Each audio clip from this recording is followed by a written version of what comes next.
Capítulo 18. Después de que David terminó de hablar con Saúl, conoció a Jonatán, el hijo del rey.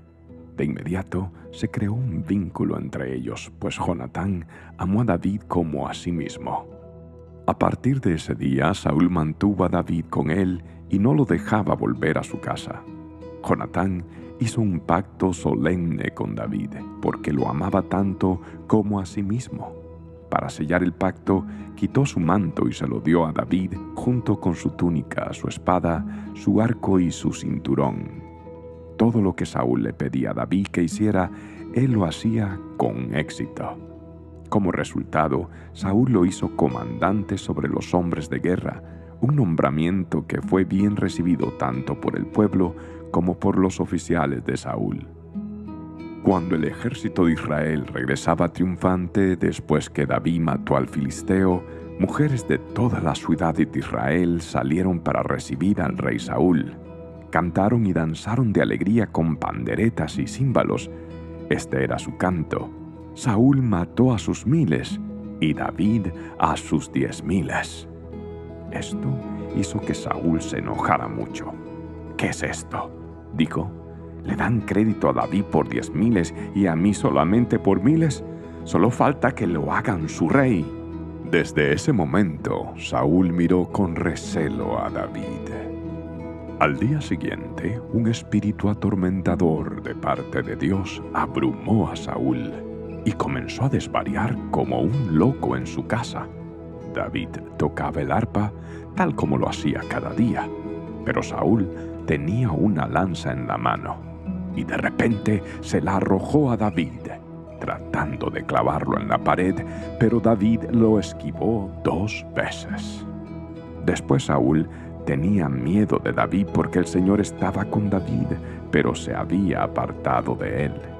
Finalmente lo echó de su presencia y lo nombró comandante sobre 1000 hombres, y David dirigía fielmente a las tropas en batalla.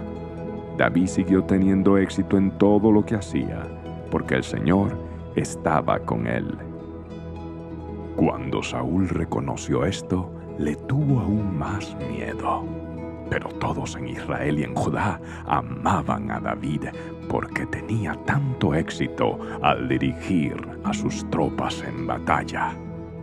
Cierto día Saúl le dijo a David: «Estoy listo para darte a mi hija mayor Merab por esposa, pero antes deberás demostrar que eres un guerrero de verdad al pelear las batallas del Señor». Pues Saúl pensó: «Voy a enviar a David contra los filisteos y dejar que ellos lo maten en vez de hacerlo yo mismo. ¿Quién soy yo y quién es mi familia en Israel para que yo sea el yerno del rey?», exclamó David. «La familia de mi padre no es nadie». Así que cuando llegó el momento para que Saúl le diera a su hija Merab en matrimonio a David, Saúl se la dio a Adriel, un hombre de Mehola.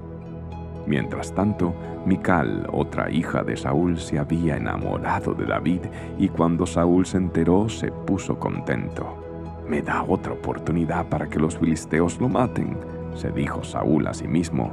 Pero a David le dijo: «Hoy tienes una segunda oportunidad para llegar a ser mi yerno». Después, Saúl instruyó a sus siervos para que le dijeran a David: «El rey te aprecia mucho, al igual que nosotros. ¿Por qué no aceptas lo que el rey te ofrece y te conviertes en su yerno?». Cuando los hombres de Saúl le dijeron estas cosas a David, él respondió: «¿Cómo puede un hombre pobre y de familia humilde reunir la dote por la hija de un rey?». Cuando los hombres de Saúl le informaron al rey, él les dijo: «Díganle a David que lo único que quiero por dote son los prepucios de 100 filisteos. Vengarme de mis enemigos es todo lo que realmente quiero».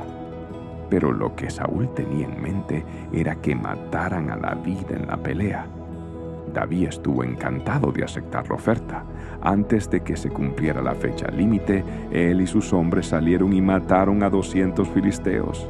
Así que David cumplió con el requisito del rey, entregándole los prepucios de ellos. Entonces Saúl le entregó a su hija Mical por esposa. Cuando Saúl se dio cuenta de que el Señor estaba con David y cuánto su hija Mical lo amaba, le tuvo aún más miedo y quedó como enemigo de David por el resto de su vida. Cada vez que los comandantes filisteos atacaban, David tenía más éxito en contra de ellos que todos los demás oficiales de Saúl. Por eso el nombre de David llegó a ser muy famoso.